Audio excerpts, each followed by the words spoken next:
大家好，欢迎来到本期的杨澜对话。适逢38国际劳动妇女节，今天呢，我请来一位在我心目当中非常具有传奇色彩的女性。她的一生充满了坎坷，但是有更多的精彩。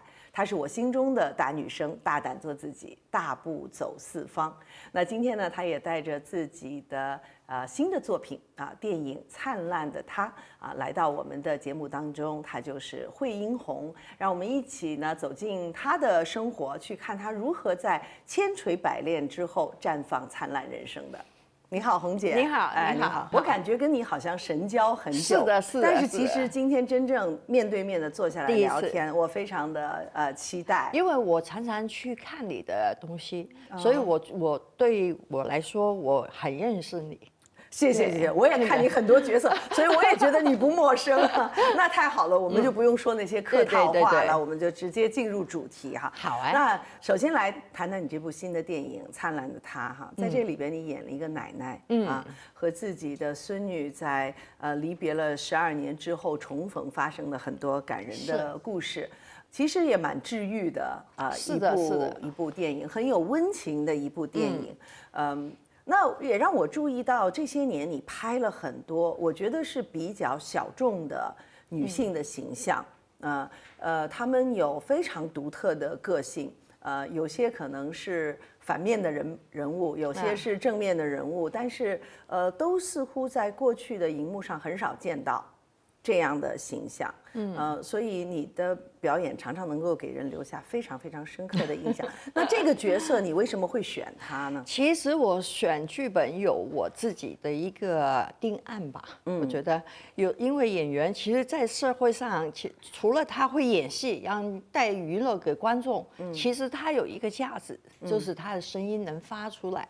那我觉得有时候挑一些对社会有声音啊、有帮助啊，或者对一些小众群体的一些发音，让他们得到多一点关注。我会挑这一类型的电影，譬如说像《灿烂的她》。我为什么会挑？第一，我想自己，我太认识我自己了。我知道我自己里面的小宇宙很大。我觉得我能驾驭任何一个角色。第二，也是因为它里面是有一个声音。这个声音就是互相治愈、互相的爱。尤其是家人。我觉得这很重要，对我来说是非常重要。家人的爱是非常的重要。家庭对于我来说是放在我人生里面，比我自己的生命还要重要。那我看了剧本之后，它能够第一时间让我觉得很多画面，我流泪了。我觉得这个就是一个很好的剧本，就是你首先要被他感动，是的。然后同时呢，我想作为一个演员来说，还要留给你足够多的发挥的空间。因为一个角色如果他已经定死了，已经是一个刻板的形象了，没有自己发挥的空间，也就没有吸引力了，对不对？不会的，你不会，你都会找到他的。我觉得你要把这个角色，你可以创作出来。那当然剧本是这样写，可是人物的性格是你来去处理的。那你处理的时候，你应该放很多生命进去。能够举个例子吗？比如说有哪一场戏，你觉得你自己的生命放进去很多的？那譬如说《灿烂的她》里面，前期就是我放了一些母亲的爱。因为我没见过我奶奶，可是我跟我母亲这一辈子到她走都是跟我住在一起。母亲的爱有多大？其实母亲跟奶奶就是一样的东西，对吗？我的爱也是一样的东西，所以我把它放了很多影子下去。可是到后期，其实是比较触动我的是，我妈也是阿兹海默症。对，所以这个故事后期也是。那我放了很多，之前我也拍过阿兹海默症这类的角色，可是从来没有把一些再小的东西放进去。这次我把一些我偷看我妈的一些小动作放进去。比如说呢？比如说她连我们家人都忘了，可是小狗陪着她12年。我家有个小狗，陪她12年。她会坐在她床上看电视，呆呆的看电视，然后放很多零食。他就只会看手是没看到抓什么，可是他在吃的时候他会咬碎了，然后抡出来给小狗。下意识的动作。对，因为他觉得这个他认识。我把这个放进去，原因是我觉得这个环境里面，佳怡看到我只记住那个小狗，其实他会觉得很心疼，很心疼。对，因为等于我当时在想，我陪了你60多年，你都忘了我。可是小狗陪你12年，你还记住。可是你用这个另外一个方面你想的时候，也是很心疼。所以我跟导演说，我说把小狗拉过来这边，然后导演不知道为什么，我说你别管，你就拍着。你抓。因为导演是摄影师，所以你并不希望一开始把自己要怎么演完全的都告诉给导演。我希望所有人都有一个新的认识，只有我自己知道是怎么样。可是我不会脱稿，因为一脱稿其他人抓不到，所以还是在控制范围里面，我放了很多东西。对，所以那场戏也是非常非常让人感动。还有一个细节就是，当这个奶奶找到了这个孙女，然后她要表示一个疼爱的时候哈，她会就是把饭菜端上来，然后就是下意识的用手去摸她的头啊。但是这个女孩子因为受过很多的伤害，所以一下子把头给躲开哈。那个表演的细节是怎么样？是你在设计吗？当时在处理的时候，其实我跟导演有在谈这个我自己的路。我小时候给抓到警局，因为我是要饭的嘛，给抓走了，然后法官就说家里面处理我这个孩子不当，要把我送到孤儿院。我在孤儿院3个月。每天我都希望能够出来，就是带离了自己的父母。我妈每天在孤儿院门口，在等，然后也去警察局在求。后来很多人都警察也帮忙写信，就是觉得这个母亲非常好，她不断努力，希望能够把我领出来。然后后来最后的判决就是我出来了。当我一出来的时候，我妈是冲过来，整个人是挂在我身上。可是我那时候是我终于我可以出来了，我不会再给其他人领走了。可是我不会表达，我呆呆的。所以我就告诉导演，我想摸，他要有一个防备，会让这个母亲更疼。我妈当时是冲过来，快要滑倒，可是她挂在我身上，我呆呆的。其实我妈后来我感觉到她挂完之后没多久，她就觉得，怎么你好像没有那么强烈的反应，是不是？对。所以当时我跟导演就处理了这个小动作，然后中间也有一些，譬如说我送他走啊，头发在飘，我不想再去碰这个孩子，怕他不愿意走。可是我也舍不得，所以我是偷偷摸他的头发。对，这也是我父亲他一个小行为啊。对，都这种小小的，其实你父亲是你。还没有成年就离开了。没有，我第一个当主角他也看到上映之前2个礼拜就走了。他是癌症，对，就走了。可是在我们，因为我们一路在要饭10年嘛，所以每天我爸是一个很高学问的人，所以他不愿意去街头，就是我妈带着我跟我妹妹俩，对，所以回来的时候，我爸永远都是很心疼我们3个，半夜才回来，有时候真的他会帮我们抓背啊，然后轻轻的在我的衣服这样背后这样，对，因为又怕放太多感情给孩子，我很懂，所以我说我很认识自己，我的宇宙有多大。就是那时候培养出来的。所以就是这种对人的内心非常细微的体会，我觉得是一个演员最大的一个财富。因为你刚才在讲到父亲的时候，我都很有这个画面感。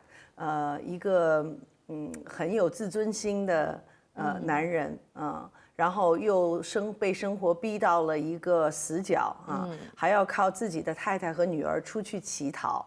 我想他肯定很有很多自责什么等等很复杂的感情，对不对？我爸给我最大的印象是他，在我们面前表现是很乐观，可是他是一个很自卑，他不怎么说话。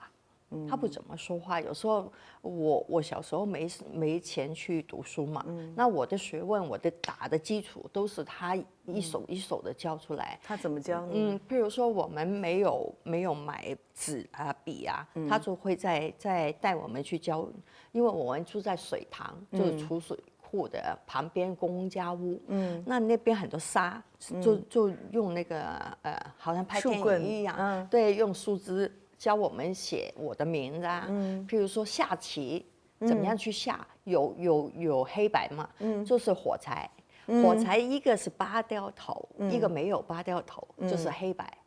你要记住自己走的哪一步是象，哪一步是马，对，这样教我们。然后有时候我最记得为什么我会喜欢功夫，以前。我爸就是想给我们一些玩具，可是没钱买，就捡到一条牛仔裤烂的，他就把沙塞进去，用绳子弄一弄就挂在树上，让我们去打，像沙袋一样。对，所以我爸是一个表面给我们是觉得他很乐观，其实我知道他是很自卑。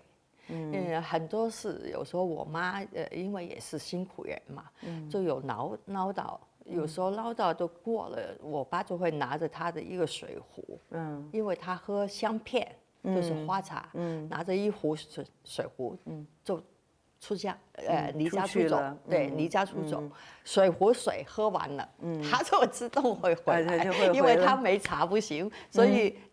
前面可能1次2次我们会很紧张去找，第3次就不会了，因为我知道那个水壶大概2天左右没茶了，他就会回来。这也是显示到他挺那个自尊心挺重的。是，其实，在那样一个非常艰难的环境下成长起来的女孩子，她的心是非常细腻的。她能够看到人间很多冷暖的那些东西，是常常会被养尊处优的人是会忽略掉的。但是，所以我刚才听你这么讲，其实是人和人之间那些非常细微但是很真实的爱，它的那种流露那种方式。其实有时候我常常说，我会把爱放在口边，对谁我都说爱你哦，很想你啊，爱你哦，我会说，我家是我爸妈都是一种，他用尽所有能力去爱你，可是从来不会在他嘴巴里面说爱你，或者说表扬你，所以我觉得有时候，很多信里面我会用一些很细微的，可是我要对方知道，我这个是表示我爱你，对，我觉得人最重要嘛，一生，你一天吃3顿饭，睡一觉，其实其他的是什么，就是爱嘛。其实刚才你说到你选角色，不仅是希望觉得这个角色是能够对你有吸引力，你能够被他感动到，还有就是你希望通过这些角色的选择，也能够为某些人发出一些声音你比如说像那个《幸运是我》，也是表现了阿兹海默症的一个母亲，然后像《心魔》是一个单亲妈妈的故事还有盲人的故事，对，就是这些我们说常常是生活当中比较被边缘化的女性的故事，对，其实你是替她们来发出声音的。是的，你觉得女性的过去什么样的一些形象和声音是被忽略的，或者是被有意的撇开的？我觉得有时候其实不要分男女，在我的世界上面，我认识的。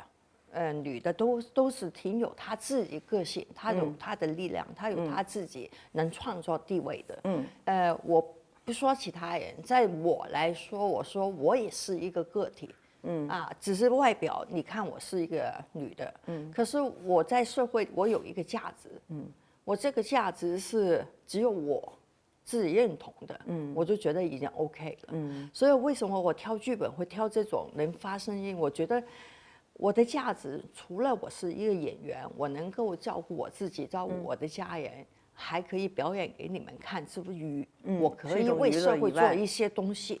对，这就是一个很广阔的一个价值。我觉得人生存就是最重要是有价值，是有价值的。对，价值是支撑你整个人的精气神。所以后来就是像演了《幸运是我》这部影片之后，你也为这个阿兹海默症的患者，也为他们其实也给他们筹到了一些款，而且那个时候大家讨论这个病还没有像今天这么普遍，对不对？对，因为那时候其实我的用意是希望人家知道阿兹海默症不是你们所认为的是老人痴呆。我自己犯了这个错误。我以为老人痴呆就是老人，可是我妈在发病的时候，其实后来才断定她50多岁就已经开始有了。可是我不知道，只知道她脾气不好，记性不好。但我知道的时候已经来不及了。所以我希望能够用这个电影来关注。让人关注这个问题之余，还要去关注，其实最苦的，是照顾他的人。没错，我们去照顾他的时候，其实因为他已经很多事情不知道，因为病人本身他不一定觉得痛苦，对，但是照顾他的人会很痛苦。照顾他的痛苦在哪里呢？因为他没有时间的观念，所以他不睡觉。你必须也不能睡觉。他有狂躁症，对，你要忍受他的嘴巴。你要忍受看到他躺在这里，不能吃饭的疼。对，所以我又有一些医学的东西，因为我不愿意放医院，我就把它移到家里面，然后所有设备都在家里面。可是我们要去学医院去学怎么去照顾他，比如说帮他洗澡啊，翻身啊。喂食啊，都要学，所以其实最难受是照顾的人。所以在《幸运是我》的那个电影里面，其实第二发声音是为这帮人去筹一点东西。后来因为是这个电影，所以政府就开了很多那个社会福利的一些给这种家庭。那像这次在《灿烂的他》里面，你想表达的一种声音是什么呢？其实我个人的性格是带悲观的。我觉得现在社会其实是每个人都很难受。有一些是甚至忘了什么叫爱。家人，尤其是家人。所以我接这个剧本，其实我希望能够唤醒一些人对爱的注重，对家人的注重，陪伴的注重。其实有的时候是失去了才会发现它的可贵的。当然了，因为我家里面其实走的人也有好几个。那当然我父亲是很早走，这也太远了。我妈走的时候其实是最难受，可是我哥走的时候才是我最疼心的。因为他走了9天在家里，在他的家里。北京，所以每次来北京，我心里面就很纠结，就很不舒服。而且他年龄并不大哈，他年龄不大，50多岁。对啊，对，是突发心脏病。对，所以每次有亲人离开的时候，其实心里面是带着一种声音告诉我，每一个人时间都很短。对，你活着其实真的不知道为什么，其实就只是支撑你就是一个爱。是的，对，我真不知道其他人有没有这个想法。对于我来说，其实我吃啊、住啊、花啊、赚啊，多少钱，其实已经不重要。我最重要是我身边有我爱的人。对，我觉得其实就够了，真的。就爱是我们需要去珍惜的。对，我每天开工，其实是因为有人陪伴。我看到很多人有人陪伴。不是说我一定要去赚什么钱。对。这部片子好像拍起来也蛮辛苦的，因为是在海边拍然后又要化那个老年妆，带妆的时间又非常长哈。跟我们谈谈这部戏，你要遇到的一些挑战吧。因为虽然您是这个体力也非常好，也非常扛打，但是扛打，但是毕竟是每一部戏，它有的时候那个拍摄的条件还是不一样的啊。这部戏也要吃点苦头的。其实因为这个是小制作的电影，第一是小制作的电影，所以配备当然是没有那么多，是，所以很多都是要自己砍。我们拍这个电影是刚好是最冷，在平潭海边，一个小房间里面，我整个电影就在这个海边拍完了。那当时因为是冬天，所以并没有什么太阳，可是海风呢，真的是能刮到你流血。那我每天我的妆呢是什么妆？是一个胶水，老人胶水，你看到很黑黑，可是皱纹怎么样去弄呢？它要撑开你的，去喷那个胶水，然后它差不多干的时候，它再使劲的把它拉回去，所以就能出皱纹。对，然后再喷很多酒精，酒精会让你爆皮，你知道吗？会流血。那最伤害是化妆，然后每天我的头发已经是为了这个电影去漂白，可是每天还要用那个水笔，就是签名那个银笔，每天整头去刷。后来拍完之后，整个头发去剪到小平头，因为都不行了。然后整个皮肤是真的完蛋了，因为又晒又风。对，然后我自己还用肥皂去洗脸，不擦任何东西。我希望有那个真的天然的那种质感，对，质感在里面。对，然后手是每天用这个手去抓地啊，让那个手爆皮啊，这样拍出来就很像。哇，你真的是到现在还是这么拼哈，拍一部戏。我答应了，我必须要做好。对，因为我答应的肯定是我喜欢的。那我喜欢的，我当然要做好，不要有遗憾嘛。对，这里边有一场戏也是让看的人都非常的感动，就是终于找到了这个孙女的时候，这个奶奶有万千的情感，但是只说了3个字，就是对不起啊。这个是原来剧本当中就是这样写的吗？没有是加上去的。我当时那个情绪我加上去的，因为我觉得总归是这个奶奶一手把它弄丢的。对，所以她是很愧疚的12年。无论她怎么样找，她还是她的错误，就是她的内疚已经折磨了她这10几年。然后你一看到她现在的样子受那么多苦，第一个应该说的话是真的是要跟他说对不起，所以那个是现场的一个自然流露出来的，没有加上去的。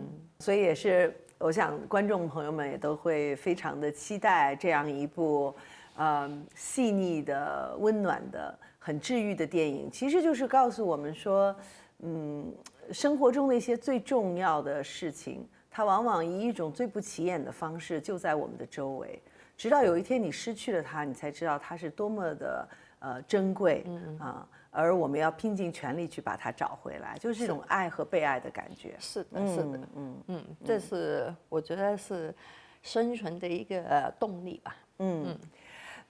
我们进入下一个话题哈，因为我刚才在说到大女生这个话题，其实每一个女孩子呢，在被教养的过程当中，对比于男孩子来说，他们会接受更多外部对他们的期待啊，比如说他们小时候长大，然后会说啊，你要讨大家喜欢呐，女孩子要这样啊，不可以那样啊，不可以把衣服弄脏啊，然后等等，是有很多很多的规矩，其实在男孩子的教养上是没有的。所以波伏娃说，女人是被社会造就的，而不是天然就是这样子的哈。那所以其实每一个女生她在寻找真正的自我的过程当中，她往往是要去突破别人对她的某种眼光和期待，我们现在叫做就是撕去一些标签的。你觉得自己从小在成长过程当中，曾经面临过一些什么样的标签，你要去把它撕掉的？真的，我跟你们生活的环境真的完全不一样。你说女孩应该要怎么样？要美美的，听话的，我都没有。因为在我的生存环境， 3岁到13岁里面，如果我向着这个方向，我活不了今天。对，我一定要保护好自己。所以我会装备好自己，我会用很多力量去保护我自己。比如我们在街上，我们必须要眼很利，要看哪一个目标是能过去要饭的，吸讨他的钱的。因为我们在红灯区嘛，那全部都是老外水兵，喝了酒。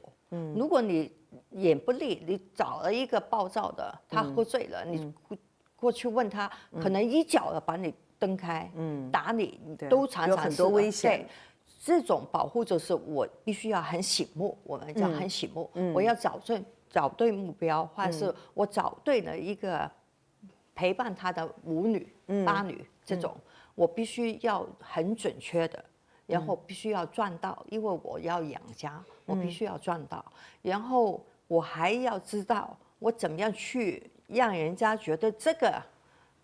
不是很漂亮的小女孩，不要给非礼，对，所以反而不要让自己对，就是看上去很漂亮，对，然后就很像男仔像男孩子那样的小男孩，这种野孩子一样，我这是保护我自己的，到现在我都觉得是我当时的那种保护对我来说是非常好，就是一方面能够理解生活的艰难，就是理解人们会有不同的选择，但是同时又要告诉自己的底线和原则，对，这也是生存的一个生存的法则。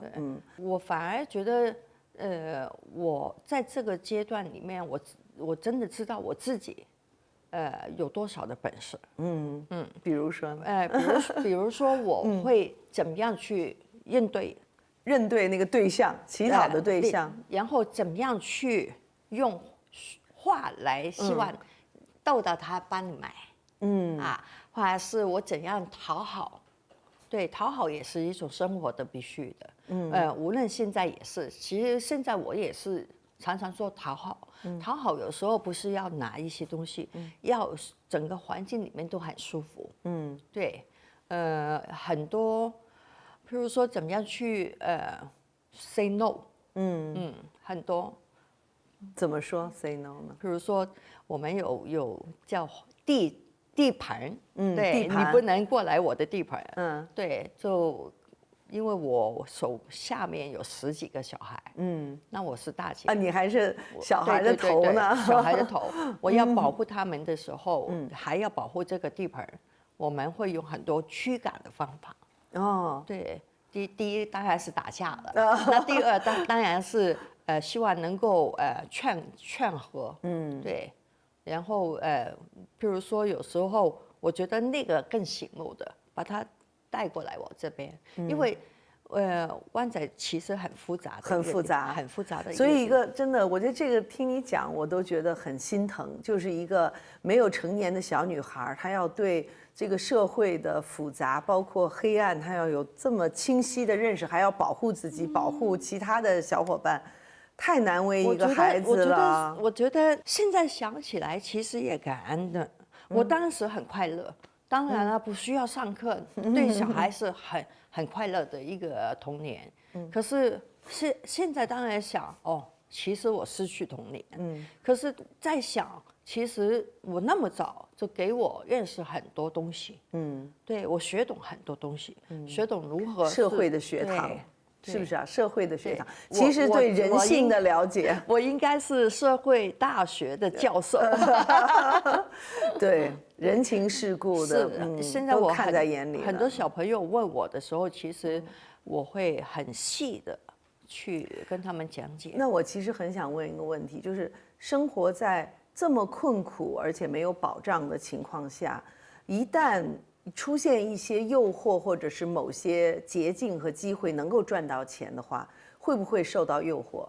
哇，比如说当你也有花季少女的时候，如果说那个时候当个八女啊或者什么，是很容易得到钱的，但是你要去做一些工作是非常非常辛苦的。我不一样，我是在他们里面，我说的是50多年前，我每天只要有那个水兵船来，我每天我一个人，能赚300多块。你看我的本事，是300多块一天哦。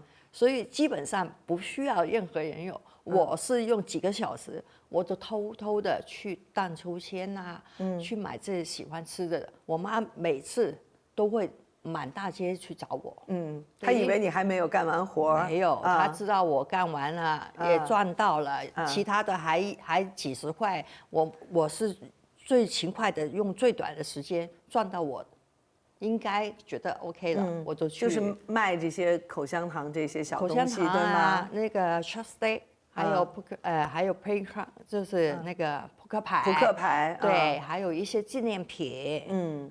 对，我目标，因为我很清晰了嘛，我计算好了，所以我是他们里面是最快赚到的。我不需要像他们，我常常就说，哎，10个小时才摸叽的干嘛？然后我永远躲到远远的去荡我的秋千。我当时其实就想，小孩嘛，人家都可以，对，都可以去，都可以去有玩的时间。有玩的时间，或者是我会找一些我觉得他会很疼我的八哥，让他买薯条啊、汉堡啊这种，就偷偷的在旁边就。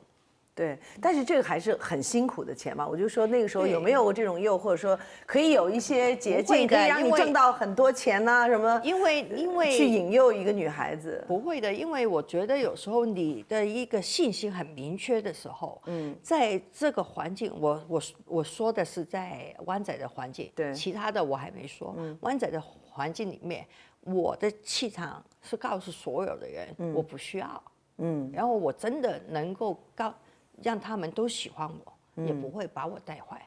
第二是我真的能赚到。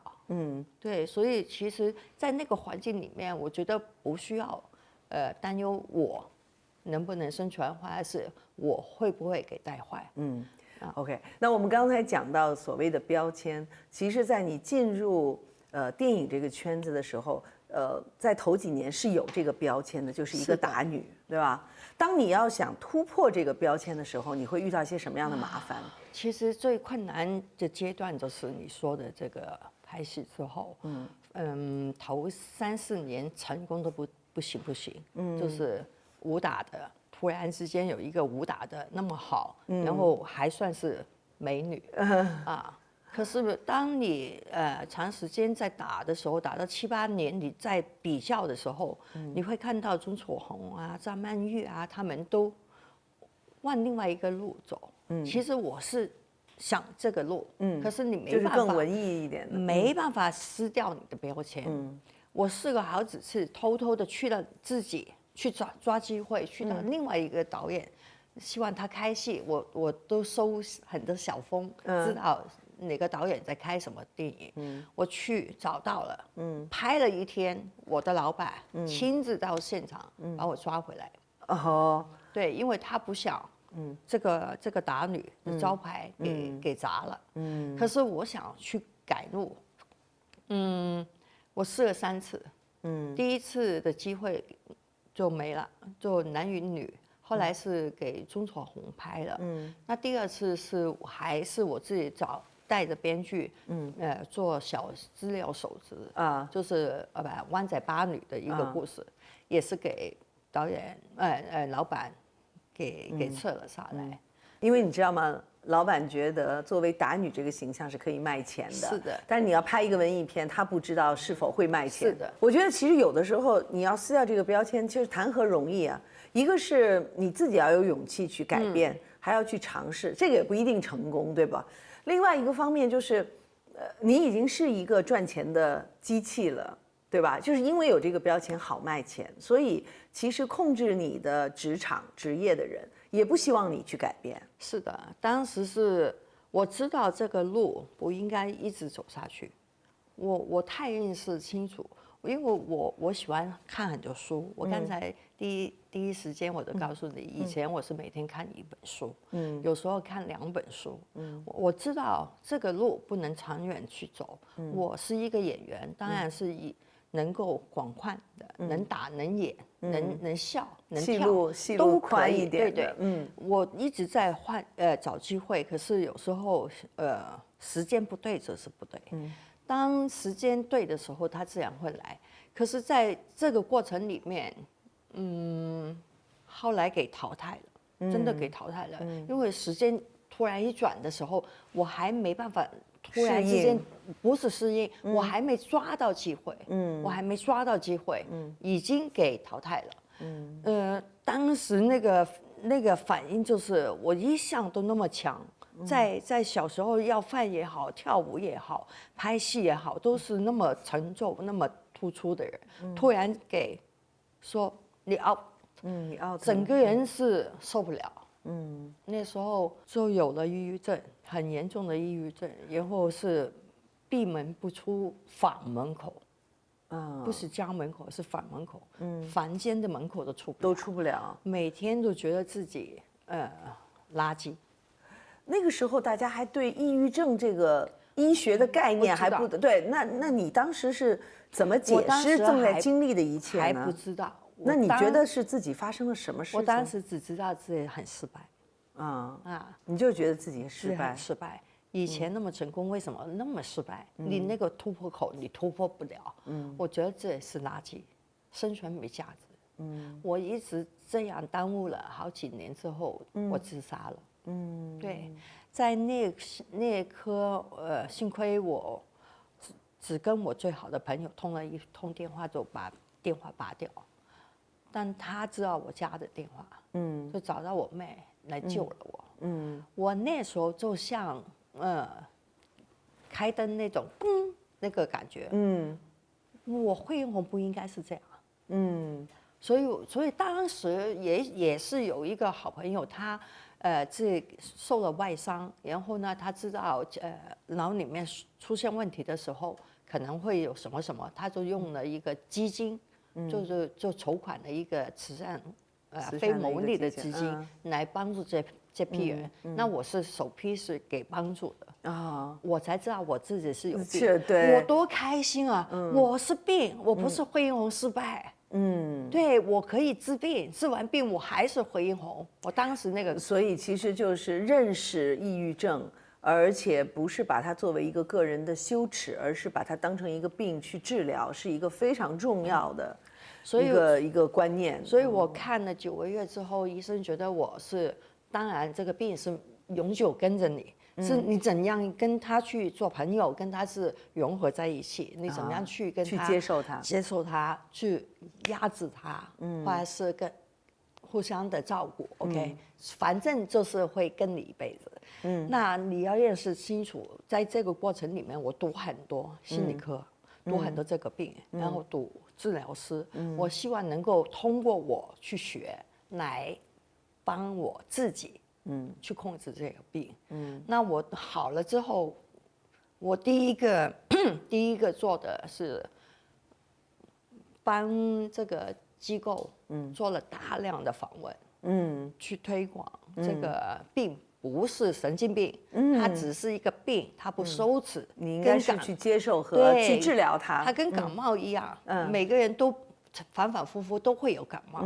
对，所以不要羞耻于它。对，其实我觉得这也是你贡献的很大的一个价值，就是让那些躲在黑暗里的、受到抑郁症困扰的朋友说，敢于站出来说没关系，这是一种病，我可以来面对它。所以我觉得是演员除了会演戏。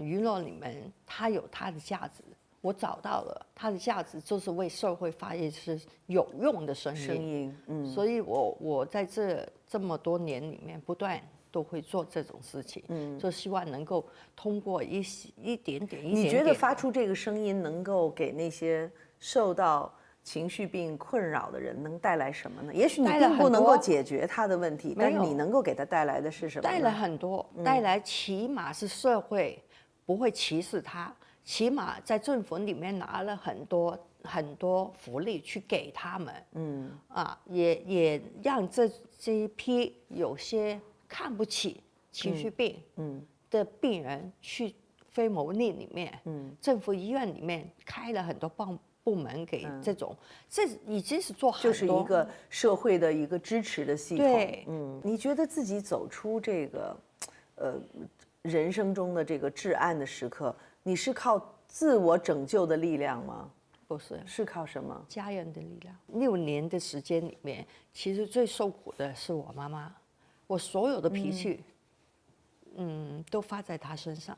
所以后来知道她自己也有病的时候，我是非常的愧疚，因为当时我也有病，所以我不知道她有老人痴呆的，早期就是她有阿兹海默症早期。对，所以我真的是觉得家人的力量是非常大的，因为他默默的承受我所有的你的负面情绪也好，摔东西也好，甚至是拉扯，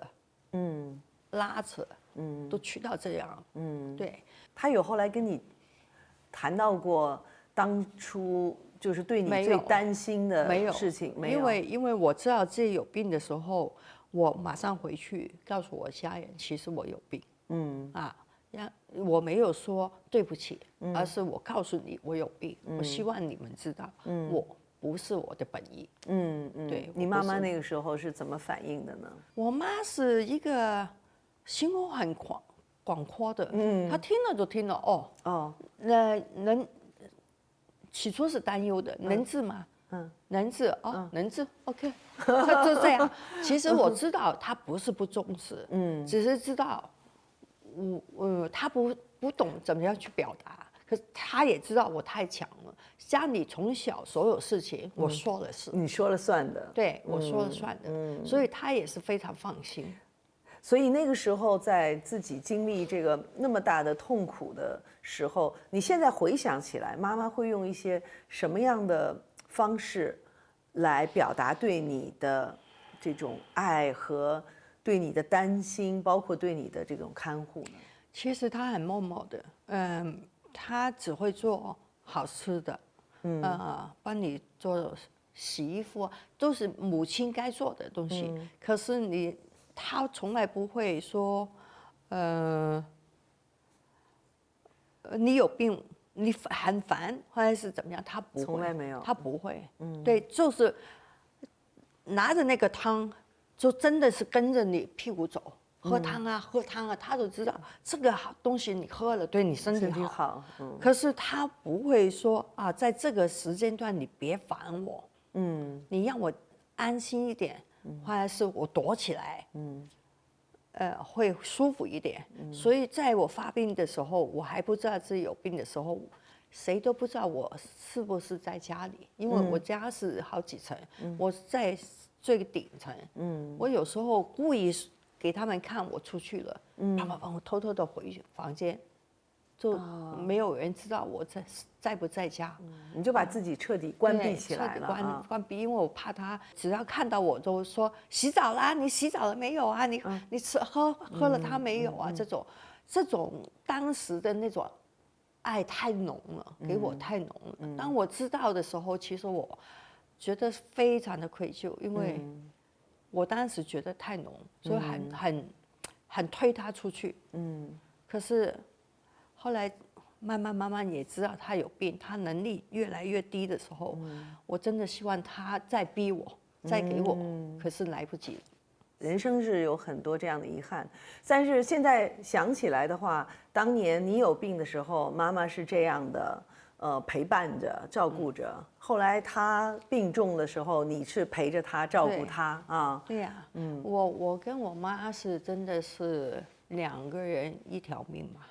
对，因为我在街上10年，他每天也是带着我，他也是蹲在街上的人家的楼梯旁边，就坐在那边，就眼看着我们，因为怕给抓走啊，怕给拉走啊，因为都有那种坏人嘛，是，对，所以他也很辛苦。到我好了一点，他是。好东西永远推在你面前，他舍不得吃。对。可是我那么辛苦，我希望能够赚到钱，是希望你们都是吃好的、住好的。可是好像就给拒绝在门口。可是也想想，他也是挺心疼我花的钱。对。然后我病了，他受苦；他病了，我说实在我也受苦。我一边要担心他，一边要往外跑。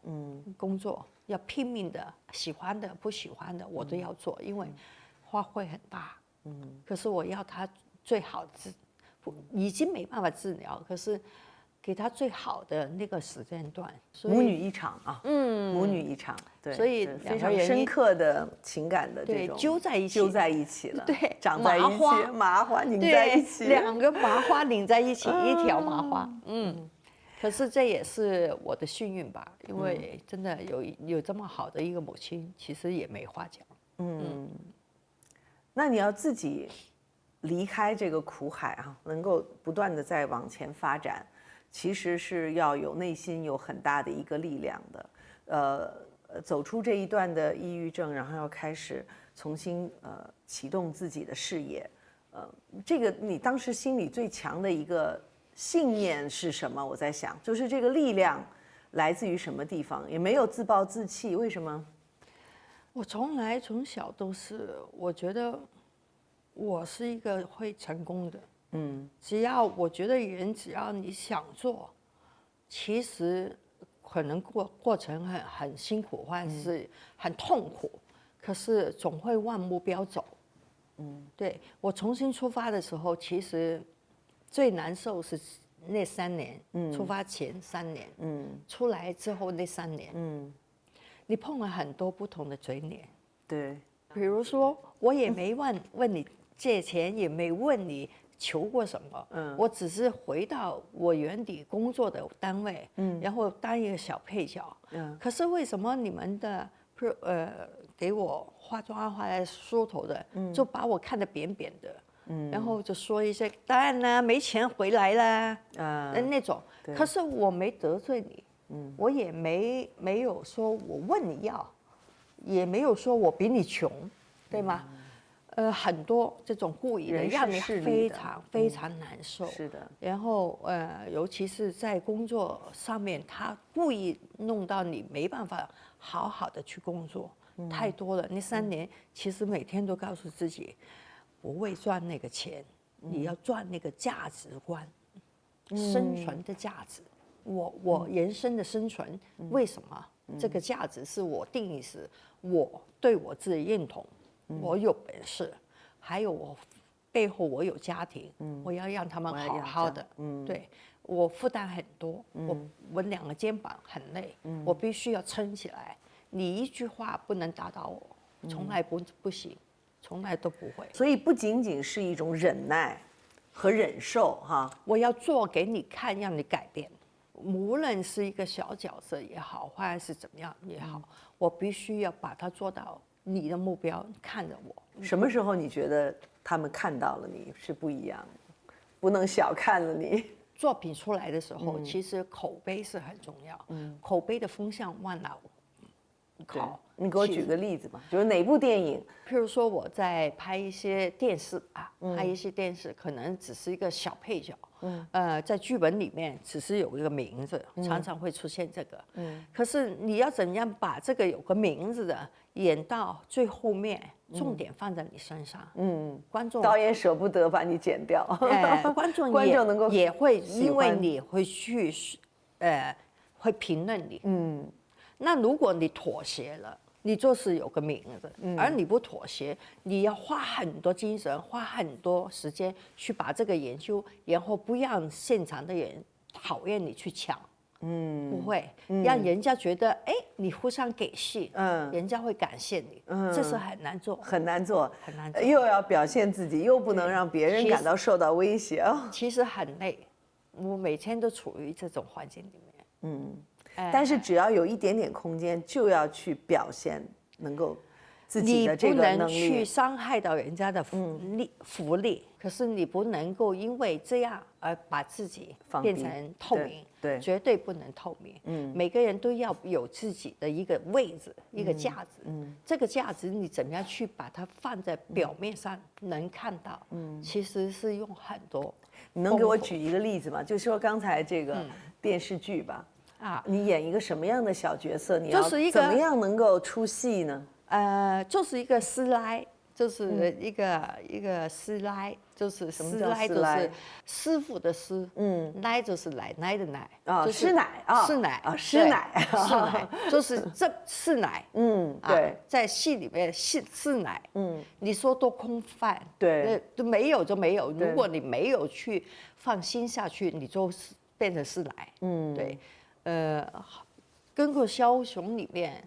最终也是出现了非常口碑好的，就是这个师奶，对，这也是要做很多功夫。对，后来第二，我律叔叔拍了李监制的好几个，然后有一天我就问他，我说，哎，我真的不服气了，因为我快离开了，我不再拍电视剧。我真不服气，为什么你老是给我的都是连个名字都没有，什么都没有，然后也是篇幅里面都很多。他说我就相信你 OK 的，对，这就是价值，对，这是价值，对，其实很人家知道能够期待和靠得上你的这种诠释的能力。我拍了一个叫《我爱你》这个电影，其实韩延导演是我到现在我都非常，你跟倪大红老师拍的这个，对，非常欣赏，然后非常尊重的一个导演。那拍的时候，其实他就当我是透明他真的有时候就这样过，也没怎么跟我讲多少，然后拍完之后，最后我。庆功宴那天我就问，他说你没毛病啊，那演员也是要给点，我当然知道我没毛病，可是你关注我一下我舒服啊，你赞美我一下我舒服啊，其实我都已经习惯，人家不用赞美你。因为你没毛病，因为你总是能够对，因为我已经超标准的达到好了，安排好所有东西。可是人就是很奇怪，小孩吧，回到我就想你给我一颗糖舔一舔，然后他一直都没表现给我一颗糖，我就问了，然后他说我觉得你没毛病啊，为什么要跟你说这个话？哇，我当时就心里当然我知道，可是我很甜，对，又骄傲啊，又有一点小失落，对，是因为演员是特别需要回馈的，是的，演员的内心是很容易失去平衡的、脆弱的，所以好的导演应该是知道很好的去跟演员要回馈的，哪怕他没毛病，也应该去回馈的。不要老是说我是一个老演员，不需要，其实。需要的，我觉得每个人都需要的。对。所以事隔21年再次拿到金像奖，最佳女演员的时候，你真的没有准备吗？还是说你自己内心还是会，其实知道自己有能力得这个奖的？其实我从来不做没有计划的事情。不是说没有把握，是没有计划。我每说一句话，其实我在这里。才出来的，那你说我是不是没有想到我自己会拿呢？我当然是觉得自己是最弱的那个，可是我在这个过程里面有贵人在帮我，我1个月我做100多个访问，就是希望能够冲声音，让人家去看到我这个电影，虽然是小电影，可是你要注意到我这个电影，注意到惠英红这个改变，那所以我真的有时候我身边常常都会出现一些我叫贵人，就来帮我，无条件的帮我，因为你说100多个访问。100多套衣服，其实你承受不了。他就帮我去抓很多那种 sponsor，然后也帮我去安排很多访问，然后帮我这个声音冲上去。我曾经问他你为什么？因为我跟他只是，以前的公司里面不同部门，他会觉得他说因为我一直在留意你很对工作态度很好，所以我觉得我看了这个电影，我觉得不应该是淹没了，就这样，所以他就是因为你值得嘛。对，因为他帮我冲这个声音，然后很多人以为我在整个过程里面有没有没想法，我有的，其实有的很难说给我怎么样。你说在台上会不会真的是发自当时所说的是，可是脑里面是有一套东西，只是说这一套东西没有写出来，对，想要说的话在脑里面。因为这从小就已经习惯，很少用文字写出来，对，所有东西都记住。我不会因为20几或者30几的东西会忘记，我不会的。所以你说我是不是一个没有计划？是完全错了。我是每一步我都有计划的。对，所以有时候说实在的很累，这里很累。是，假使今天，但是跟你做这个访问，你也很累吗？我希没望你没有累我刚才说OK， 问什么都 OK， 问什么都 OK，其实心里面是有个底，对，当然，对，有个底，该说什么，该怎么样走，或者是你怎么样，或者是我怎么样去带你，怎么去带我，其实这都已经在刚才捋了一遍。是你，所以其实回头来看那些生命中遭的罪啊，经历过的痛苦，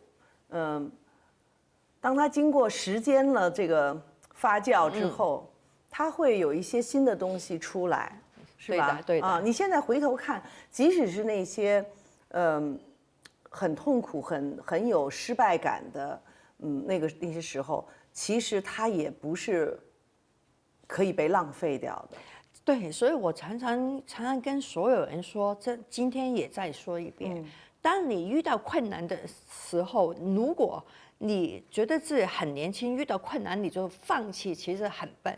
因为在你年轻的时候，多苦都来，其实对你来说是最好的，因为你有体力去去承受那么多苦，你还输得起。对，这些这些苦，全部是以后你拿来当武器的东西。经历了这么多复杂的起起落落的事情，你觉得你得到了一些什么样的武器？譬如说，在社会环境里面，什么变化，我马上可以去用那种变化去生存。你能够看得到变化。对，我比人家看的还前一点。机会很容易抓到，所以你会更敏感去找到机会，非常敏感，去创造机会也是非常的容易对我来说。然后，第二呢，在小时候的环境里面，我觉得它让我很聪明。我懂所有的东西，包括起居饮食，煮饭、毛衣、添的什么都可以。OK， 剪头发什么都可以。书我虽然没进学校，可是我英语还看得 OK 的啊。然后第二件武器，人际关系，我是非常拿手。OK， 因为这是一个生存的法则。在控制环境危机上，我很冷静，我变得很快。我觉得这也是我的优点，也是我小宇宙的一些东西。然后看的东西，可能你们是用这个角度，可能我就是这个角度。所以我会经历的多了，看得很宽。对，所以对我来演戏也好，对我的人生交际也好，还是对其他陌生的朋友，很快打好一个关系，其实都是我挺拿手。对，其实跟您的交流，就像您刚才总结的一样，就是经历这些挫折和磨难，让你得到了一些很强的、很棒的武器，比如说对变化的敏感度。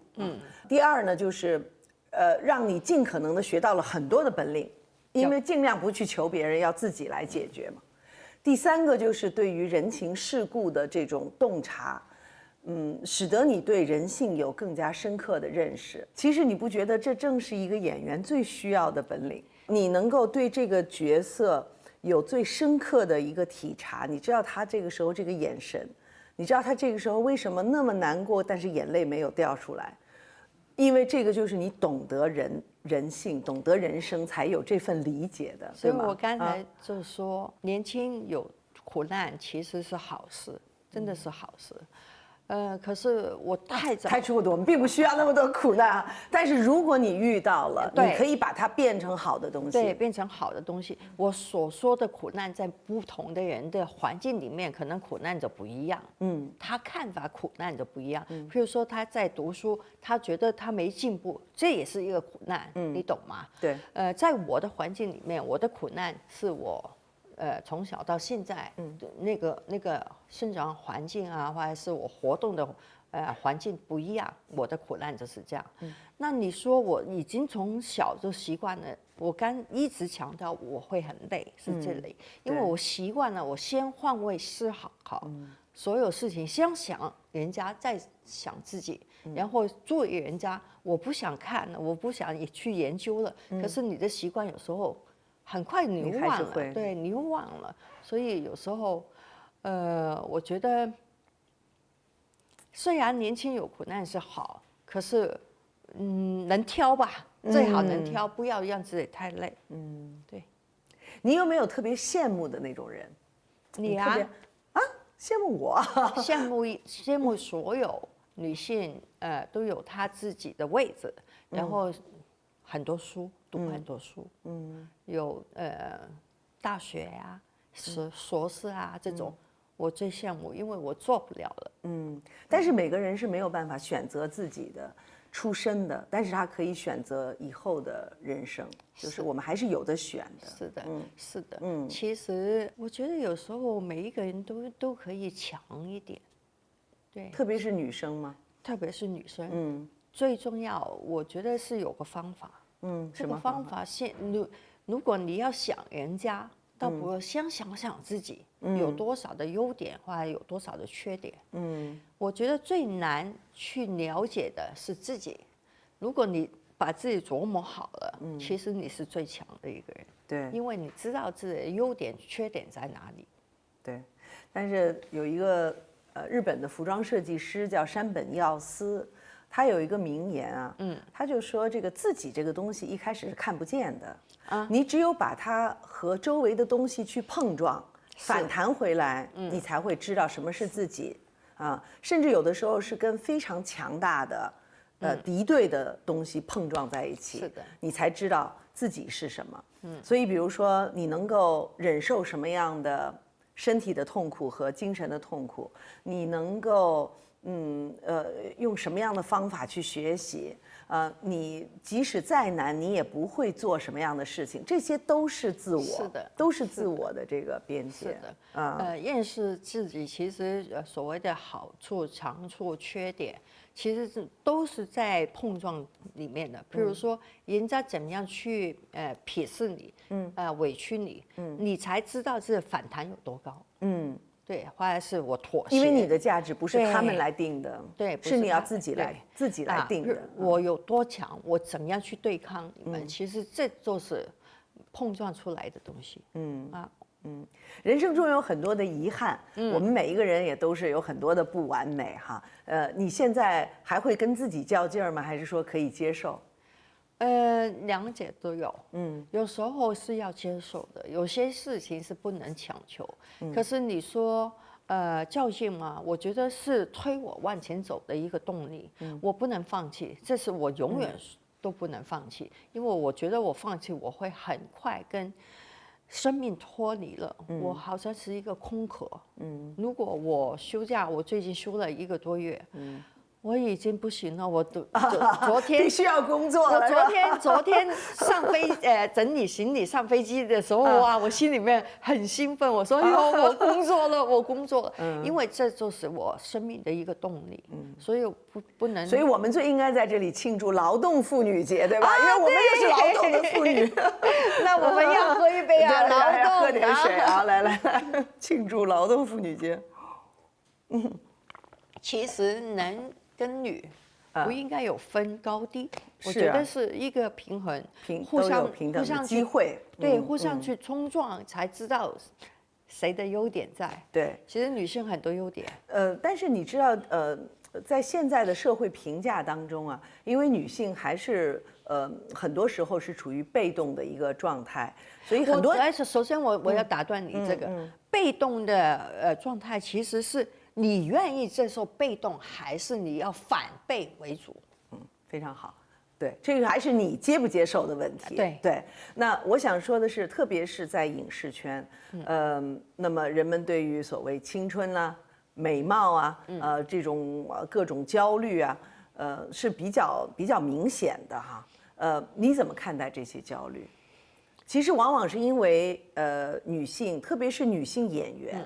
在被挑选，她常常是处于人生当中被挑选的这样的一个位置，所以他们会觉得啊，青春、美貌、身材啊、相貌、容貌等等等等，是他们的一个竞争力。所以一旦要失去的时候，就会惶恐，就会焦虑。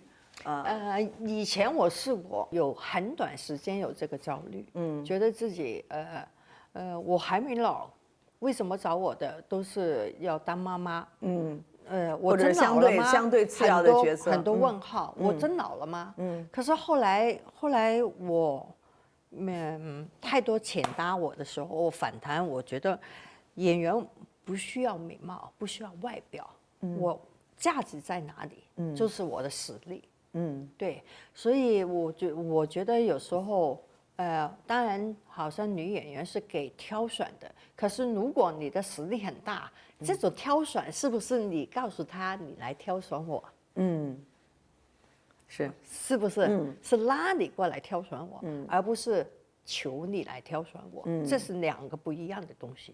所以我觉得有时候演员其实他没有固体的。我从来都说演员没有固体的，演员是演其他的东西。固体是你自己。我不会放我在荧幕上面。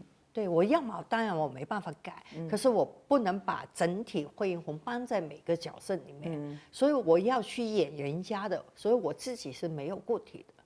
你像水一样，对，可以进入每一个不同的容器啊。所以不要去担忧，比如说一个好的剧本，你是要饭的，邋里邋遢的，你去演还是不去演？那你当然你是一个好的演员，你当然希望能够抓这种剧本。对，像灿烂的他那么邋遢，那么老。如果，但是你觉得这个角色是闪光的，是吧？是的。那如果其他的演员可能他会想。可能机会就一闪而过。现在很多年轻的女生，包括才30岁的女生，都会说：“哎，我已经老了。”没有，其实我觉得最漂亮的、最漂亮、最年轻，能够永远抓住的，不是外表，真的不是外表。外表是人家控制你的。因为你要装扮得很漂亮，是给其他人看。可是最美的、最有力量的是里面，内涵。对，而且相由心生哈，内涵的东西慢慢也会在对不对？我在像你，我觉得您也是这样哈，就是当你在镜子里看到60岁的惠英红的时候，你并没有因此而觉得自己骄傲。我觉得你很骄傲，很骄傲。你觉得时间给了你什么呢？时间给了我很多考验，考验我程序员，真的。我当然，我现在不能说我是一个非常有成就的一个人。可是，如果你用我起点来比较的时候，我觉得我是没有任何条件底下能够真的到现在，真的，我是一个巨人。可是这个巨人给我磨练成这样，是时间给我不断的考验，不断。难关一关我过，一关一关一关这样过。我喜欢你这样描述自己，你是一个巨人，真的。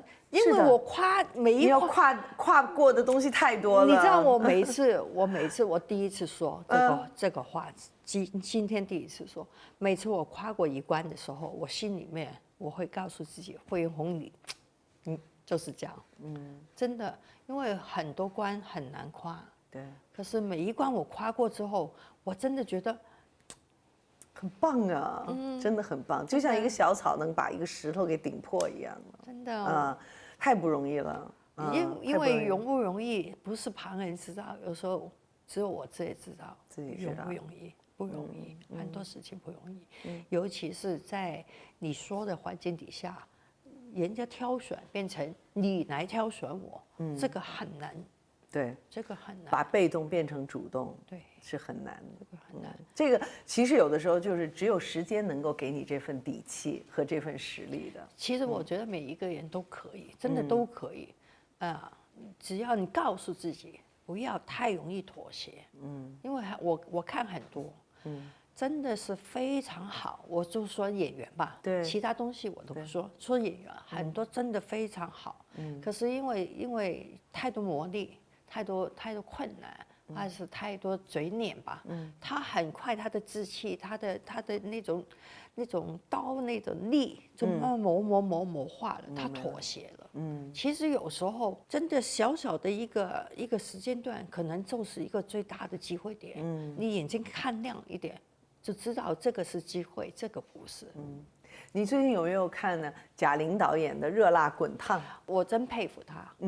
我真佩服她，因为我这也是动作演员。我有个冲动，在我看完之后第二天，我想跟小斐打一通电话，我说你能不能帮我跟贾玲说，我佩服她，就是这几个字。后来想了，当时人家那么火辣，不要了，别让人家多想。对，就。但是今天通过这节目，你还是可以告诉他，对吧？因为佩服就是佩服嘛，就是很了不起的。当时就因为你知道人的身体是不是？因为我是动作演员，对，我知道承受多少的苦，才能达到这个目的。我惠红在拍动作这段时间里面，我真的比男生还要厉害，我都能够说我做不了他，所以我知道他有多辛苦，因为以我专业来说，不是一般的女孩说我减肥啊，去 gym 做一做运动，不是这种，我是专业的，每天10几个小时打下来10几年，所以我知道我要佩服他，因为这不是话说一说，而是你那个斗志有多大，意志，对意志的一个考验，对意志的一个考验，这真不容易。我不是佩服他减肥，而是佩服他能减下来变成一个拳手，这因为还有力量，他不仅仅是为了瘦，还要有一种力量在里边。他那几拳我一打我就哇，我马上那个血啊往上冲。哇，30年前，我也是30年前我就可以帮你一起打。30年后今天，有时候但是也有一些女孩子对这个也有一些不同的评价，因为在今天这个时代呢，我们也说女性可以做自己，不一定太以这种外界的评价来觉得我们的身高体重一定要符合某一种规范哈。那么，所以在这部电影当中，贾玲她固然是一种自我的这种觉醒，然后掌握自己的命运，塑造自己的人生啊，这样的一种很励志的精神在里边。但是到后来，她又变成了一个大波浪的可以穿公主裙的一个女生的时候，那有一些其他的女孩就说，那不是又回到了就是别人对你的一种想象和期待当中了吗？因为我看她很多访问。以前就已经说他很希望能够，有机会穿晚礼服大波浪，这是他的梦寐以求的一个方向，为什么又说要给人家看？他自己觉得自己很想是为自己而活吗？他没有说我希望能够穿晚礼服大波浪给某某某君去看，他没有，他只是说我很希望能够穿晚礼服有个大波浪，因为他看到其他的女生，就像我看到张曼玉，看到钟楚红他们演文艺片，我也希望能够往这个方向，那我不是因为他而做，是我知道这个路，因为你自己要想的，对，这个路是对的。他觉得他，穿晚礼服大波浪是他希望的东西，那就为自己而活，为自己而做，有什么问题呢？没问题啊。对呀。我们人生中都有一些至暗时刻，有的时候可能是几个月，有的时候可能是几年，有的甚至更长的一段时间。但是什么是隧道那边的那个光呢？那个光其实有时候并不是别人给我们的，是我们自己的相信，就是我相信我能够走出去，就是隧道那边的光。我粤语叫坚持，坚持，坚持。对，有时候人有一个理念，一定要坚持。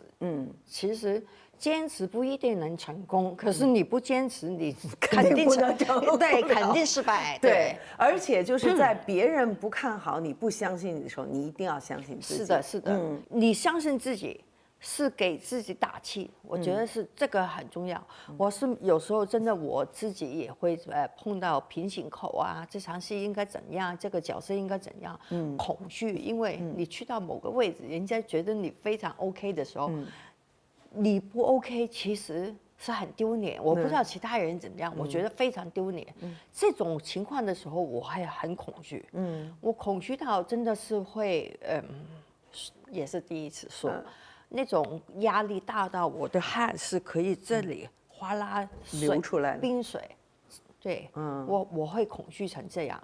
可是当有这种情况呢，我会通常都是会在家也好，饭店也好，都会告诉自己，你 OK 的，你 OK 的，耶耶！我常常会这样，好像疯了一样。有时候我家人说，干嘛？对，我会，譬如说一起看电视。其实我是看着电视，可是人不在这个环境里面，一直在想 ，OK 的，找到了，一定会找到 ，yes yes yes，我会这样，旁边人吓一跳，不知道你在干什么。他是我常常会在拍那一场戏的时候，第一次演了，导演说 OK， 我说导演不 OK， 再来一次。其实我是觉得我不行，我不在状况，我很会。让自己进状况，我会，来呀，可以，好，我会提我自己里面的气，所以我觉得每一个人其实都应该是可以有一个小宇宙，砰爆发，对，所以我觉得有时候碰到任何情况不要妥协，先稳定自己情绪，然后先评估自己的能力位置在哪里，也不要想得太高，对，评估自己，不要踩自己，但是一定去尽自己最大的努力。对，相信自己。我觉得，尤其是现在职场的女性，其实很需要，真的很需要这股气。没错，就要这股气，精气神。对，精气神不能倒。对，精神要，气要有。这个气，其实，用演技吧。你觉得这个演员演得非常好。其实他有一个窍门，他能够把自己进入这个角色，然后从这个角色里面渗透到画面外面给观众，这才是最厉害。所以你在看的时候，他有一个魔力，让你进去他的角色，你会觉得他演的你会进入他的故事里面。对，他就是一种这种气。你要说到这儿，我还真要请教你。你比如说，你这个。怎么去找到一个就是保持住自己这个气啊？这个气怎么能够养这个气啊？就是自信，就是自信。要留我还是说回来，先要认识自己的位置，自己的力量，自己站在哪里，要清楚知道自己的优点，然后把自己的优点从1发到10，这是一个很自信。你要告诉自己，你常常要催眠自己，你是最好的。当你有自信的时候，你看样子都会变。你看到每一个女性演员，她以前很丑。可是她红了之后，哎呀，走运，不是，是她有自信，她的自信很大，大到那个气让你看她很顺眼。你在，譬如说你在 office 里面做文员，你的自信大到能够做文件，你的计划给对方看，对方都觉得好。这不是运气，这是自信。我研究很久，我到现在。我真的觉得是自信，我的自信那个气场把你控制拉过来。所以套用过去的一句话叫什么？爱笑的女孩运气不会太差，就是自信的女孩运气一定会好起来的。对，一定好起来，因为她自信，就是天助自助者。对，别人会相信有自信。她样子都很好，然后她穿衣服，明明以前穿这种配搭很土，为什么现在穿在这里？因为她告诉你，我这样穿就好看。对，因为她不一样。对，所以要有自信。一开始在追逐光，最后是自己能够成为光。你的自信会让你放出光芒来。对，每个人一生下来，其实就有一道光。这道光，其实在你长大、成长的过程里面，旁边的人给你的，到最后，其实我觉得还是自己去冲点上来的。在人生当中还是有很多的离别啊，其实是会让我们带着非常复杂的情感去面对它的。在你以往演的这么多的角色当中，哪一个角色是你觉得跟他告别最难的？其实，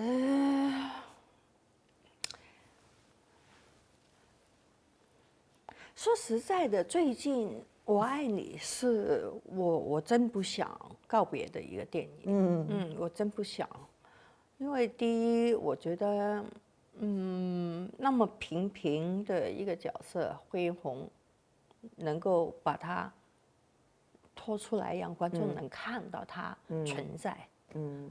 第二，在整个工作里面，我很欣赏韩延导演，我真的很缘分吧，没说几句话，可是我虽然他把你当小透明，对我心里就是佩服他，因为他年龄跟我差距很大，可是我还是佩服他，我觉得他太看东西太深入了，深入到连我都觉得，哇，他看的东西比我还深入，对我非常佩服他。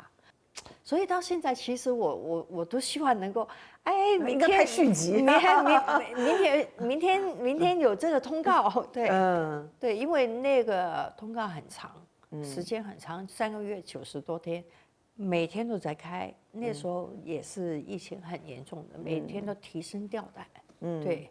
可是每天都是等着去开工，因为会学到东西，你一直在拍，一直重复在拍同一个东西的时候，你看到为什么会这样？我一直在研究为什么会这样。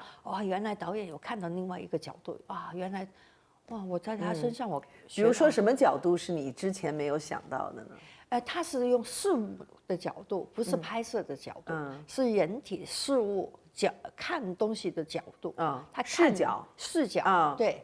然后我常常跟好几个年轻很熟的演员说，我说，假如有一天韩延导演找你，别问剧本，你就去就行了，OK， 去吧，赶紧去，对，因为你会学到东西，你绝对会把自己从这个站在这个位置，你会跳到这里。其实很多取得成就的人哈。会慢慢的待在自己的一个舒适圈里边的，有的时候一个人的思想，他的表演方式，甚至他的容貌和他的服装造型都停留在过去的一个时候，对。但是我感觉你会一直会要往前走的，是吗？因为我很早前就已经发现这个现象，所以我一直在提自己不要犯同样的错误。因为很多你一看就知道，他什么时间是他最好的时间，他觉得最好的时间。你在他因为他在重复穿衣化妆。各方面都会站在那个角度，他不愿意再变，他抓紧他最想要的那个时间段。所以一个人是否年轻，是在于你是不是还敢于再去改变的。我不是说改不改变，而我是跟时间一起走。我觉得，当你的原地踏步的时候，就是你退步。我不愿意退步，我不愿意让人家觉得我退步了。对不起，我还在活着，所以我不会退步。那现在时代走在哪里？我应该是不在前面，也不会在后面。所以我们不能停留在过去的某一个。过去就过去了嘛，过去就是你的经验，你可以用，你可以重复再用，可是你不能够抓住不放。在这个选择角色和表演上，你是一个我觉得很有勇气、很大胆去尝试新的事物的一个人。那么在比如说爱情这个方面，你是一个什么样的人？因为我看到过你曾经讲过自己少女时代那一段很朦胧的初恋哈，与这个水兵之间的这样的一个朦胧的感情。其实算不算初恋你不知道，只是一个很朦胧的一个感受，很深刻的一个印象。对，很深刻，深刻到像看电影一样，每个画面、每个颜色都是。但是也有可能是因为时间的久远，你把它越来越美化了，也有可能。是的，是的，也有可能有。当然我知道是有一些是我希望能够美化它的。对，这肯定是的。那如果你问我自己希望是怎么样，其实我真的很希望能够有个伴侣。我现在主要专注在我工作跟家人，因为我工作我看到很多我喜爱的人，做我自己喜欢表演的那种表演欲。你是不是对这个爱情有失望了？所以不愿意去尝试哈？不是，是命运的安排吧。你奋斗的时候有，可是你为了你的事业。改变家庭的环境，或者是我危机感比较重，因为我从小都是在这种环境里面。那我选择的一个是抓在我手里面的东西，还是选择抓在人家手里面？所以我放弃，我不要。当你不要，你还是在工作范围里面，根本你看，都没有这么多人，永远身边都是人，目标人物，对你很难认识到其他的人。可是每个阶段，我病了，我每天在家里面，后来我好了，我看医生，直接看到医生，看到我的老师，对我没认识到其他的人。很多人以为拍戏的人五光六色的，其实不，没有。OK， 后来我再重复再出来的时候，所有的不好的声音啊、压力啊，你不专注，怎么样去突破这个突破口？你哪有时间去看？但你渴望有一段真爱的感情，渴望的不行哎，脑揪心了，可是没有，你知道吗？现在每天开工围着我的都是年轻的小女孩啊，要不就是年轻的小男孩。你如果真要一个东西，你要给他创造机会。我还疯狂，我告诉你，那你要创造机会啊！我没见到，我真没见到。不是，那你要创造去见的机会啊！我哪创？我无缘无故在街上走啊！我每天都在开工，我开工现场，你看。我跟你说，去拳击俱乐部啊。什么俱乐部？拳击俱乐部啊！你刚才说，我不要，为什么？我自己在那10年里面都痛苦，我还要再找一个每天砰砰砰砰砰砰！你告诉我，以前是多努力啊！我不要。我的意思是说，因为我们做这个天下女人这个研习社，包括做杨澜读书，有的时候我们跟这个女孩子有很多说，哎呀，我就找不着嘛，我身边就是没有嘛，但是我又很渴望一段爱情。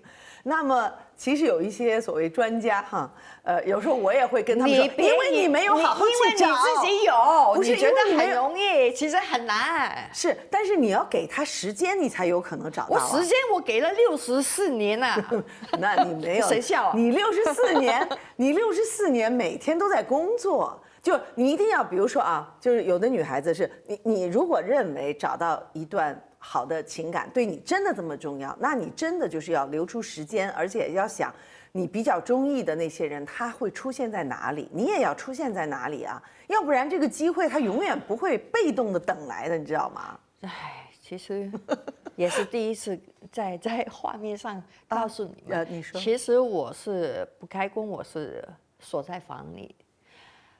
说实在的，有原因的，因为你每天开工，以前每天开工，你为了生活，你每天都在开工，人来人往。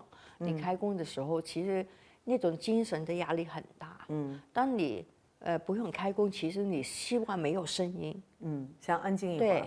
对，有时候你要让人家知道有惠英红，你要去交织。对，交往要有社交。对，社交。你要出去，其实。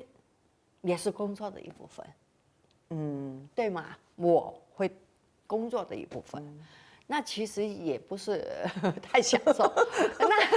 那好了，我的那个意思就是说，你要是真的这么在意，要去找一段感情，就要像对待工作一样的去对待，就是要给他制造机会。我懂你的意思，可是如果我现在，比如说，你今天晚上请我吃饭好不好？好，我制造一个好不好？好，你有朋友一起带来，多请点朋友来。对。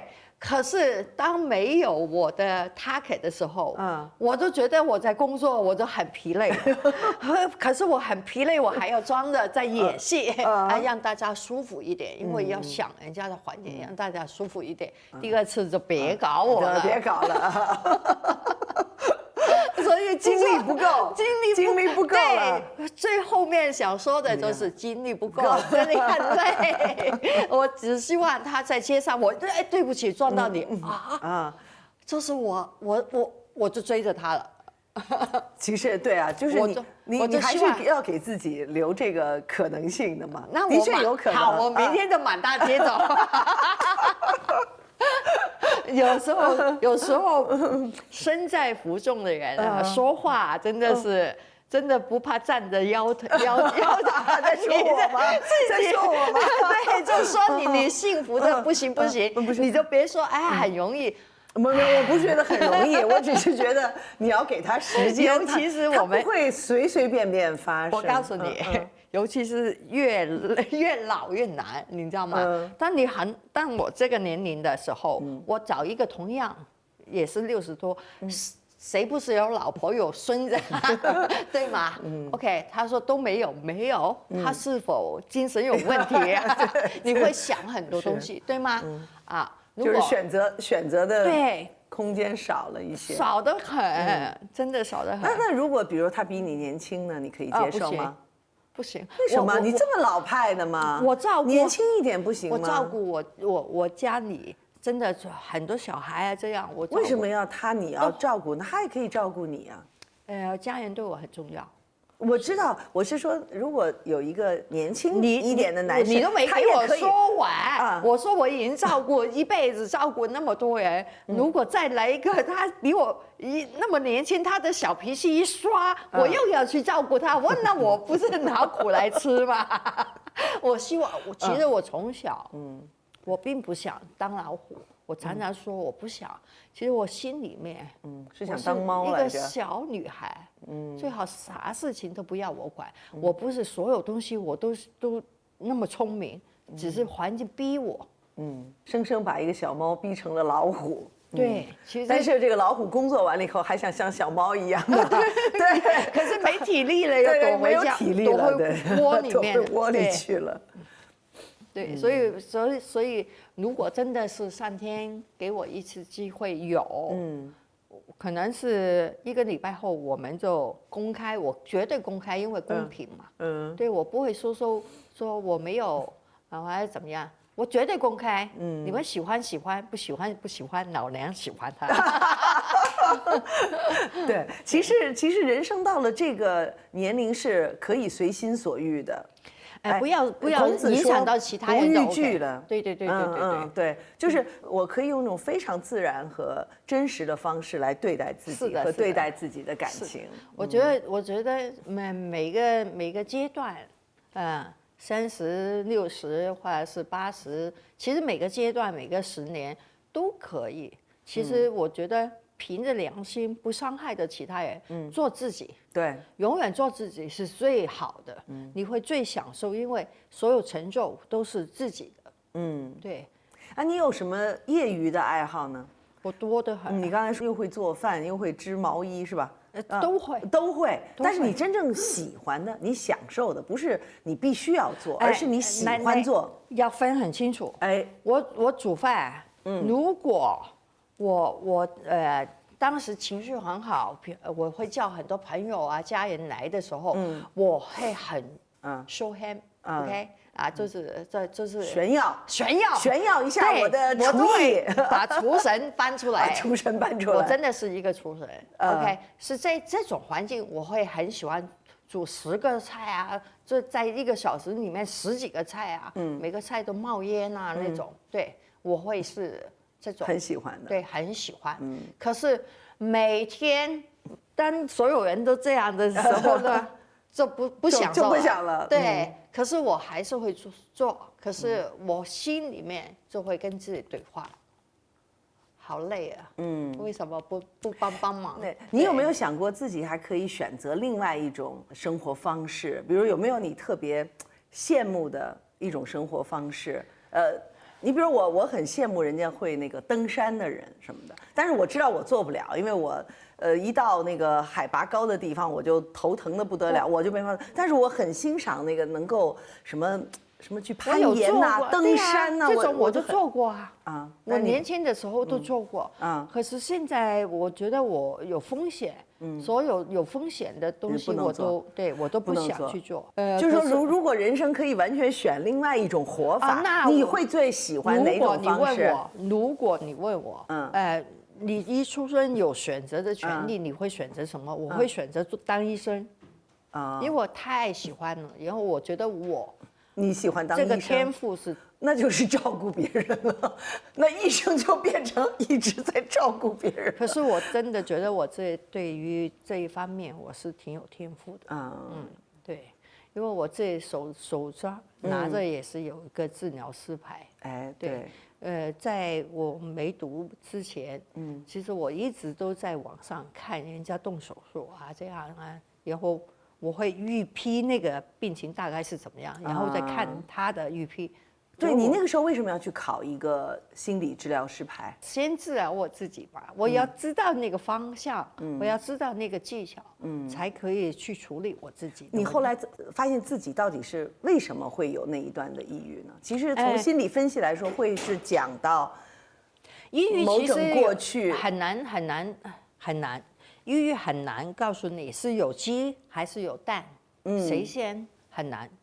不是因为大环境改变，然后我的才会病，或是我病了，觉得看的东西是大环境改变淘汰我。其实我到现在我都分不清楚。在你获得了很多临床心理学的知识之后，你重新发现惠英红有哪些你过去忽略的东西？为什么你会是今天的你？其实我只发现我更多的好的东西，不是说优点，好的东西。比如说呢？在没病之前，其实我还是在一个大公司里面，好像是一朵小花，虽然我发挥得很好，可是我人家保护我还是挺好的，可是当我病了之后，我在处理很多人际关系啊，或者是危机的关系啊，创造机会的关系啊，这种机会啊，我觉得原来我是比我想象中我更厉害。对，你比你想象中的还要坚强，还要有韧性，还要灵活。粤语那个很难去，我知道，就是 resilient 是吗？也不是这个词吗 ？No， 或者是 make the chance， 就是会去找机会，去把机会把握机会，不是把这个机会创作更大。把它。那譬如说这个角色本身就找我，我拿到这个角色。我看到主角是这样，我跟他距离很远，我要把他拉到很近，我要把这个机会创造。你很会制造机会，制造更大的机会，制造更大的机会。所以这个是，其实你是发现自己还有这个潜能，我以前没有的。所以有一段时间，3-4年前，我突然真的觉得挺累了，每天都开工，每天都开工。我发现我不拍戏，我能做什么呢？我一想。我知道，经理人我嘴巴太厉害了，因为我没做主持人来吧，也可以。我发现我那个临床反应应该是临床反应，不是临床反应啊。对，临床反应，对，就是执山是特别很厉害的。越紧迫的时候，我转得越快。对，所以我觉得，我可以当经理人。在刚病好的中间，我曾经做过一些生意，就是减肥美容的东西，有医生的那个。可是我每天都驻守在我自己的诊所里面，我用嘴巴去卖东西，就 sales 嘛，就卖东西，我能够卖得很好，非常好。你应该直播带货是吧？只要你董宇辉比一比，对，只要你推门进来，你绝对不能空手。对，所以你有生意头脑，你还有很强的生意头脑。因为我研究员从小，我在这个你就研究人，对，我知道他需要什么，他想听什么，而不是他真的需要什么，他只是想他自己觉得他需要什么。是的，是的。对，所以我觉得我这个观察力很厉害，很厉害，很厉害，很厉害。所以其实我们说发现自己，不仅仅是说是我要什么自我反省啊，好像找到自己有什么缺点，其实你有很多的优点，是你还都没有认识到，所以你要让它发光出来的。所以我说，任何在现在的女性不要害怕什么年龄啊，什么遇到困难，其实都是一个非常好的经验，因为遇到小困难的时候，可能挡你一挡，可是你可以有机会去想一想自己，对，我跨过去之后，原来我发现自己又有一个长处，对，又有个长处，不断的发现自己的长处。我也很会，譬如说像我对着你，我就说把你的长处推大，让你更相信你的长处是很大的。你还能够让对方也能够感受到自己的长处和优势。其实这也是那就很厉害了，因为我觉得他们都能够很开心。对。所以刚才你问我，我说你很美，其实你真的很美。谢谢。不管怎么样，你是一个我现在已经觉得我很美了，有力量，又有学问，又美啊！谢谢你，红姐，你的确有一种让人如沐春风的感觉。来，我们再喝一点水啊！来。最后，其实一个问题就是，那我可以看到你的现在的生活的状态是有力量，但是又柔软的。你更希望在未来去期待遇到的一个角色是什么样的？我从来没有期待，一个角色，很难用一个角色，应该是一个剧本，对，所以或者一系列的角色，就是你现在特别有一种，比如说冲动或者是向往去寻找哪一类的角色，或者哪一类的故事，你特别想去来演绎它的。我还是那一句话吧，有价值的剧本，就是对观众有价值，对社会有价值，对自己有价值，的一些剧本。对，当他出现在你面前的时候，你一定会认出他的，对吧？当你看剧本，不要说看剧本，我拍《血观音》，我只是看大纲，给我的时候，我已经认出他是谁，因为他已经给我马上的画面，他已经触动到我，所以我已经知道，别说看一个剧本，就是给你一个大纲，你已经知道这个剧本有多好，就不是说这个人物有多好，这个人物好不好，就看我自己功力，把它弄成好不好，对，所以我觉得是一个剧本，一个剧本一看，我最近其实我手上抓了已经有了几个啊，也是一直看一直流泪的，一个非常好的剧本，好像这个角色或者是这个人物或者这一种生活。也是像久别重逢一样，你能够认出他来的。是的，是一个缘分的一个启蒙点吧。对，你一看，你就会觉得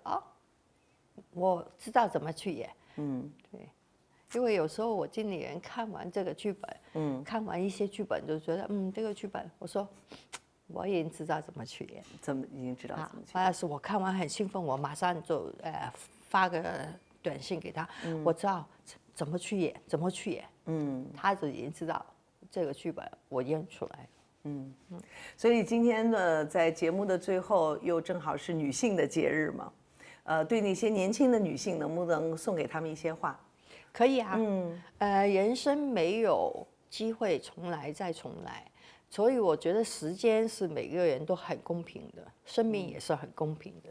可是力量多大是不公平的，是抓在你的手。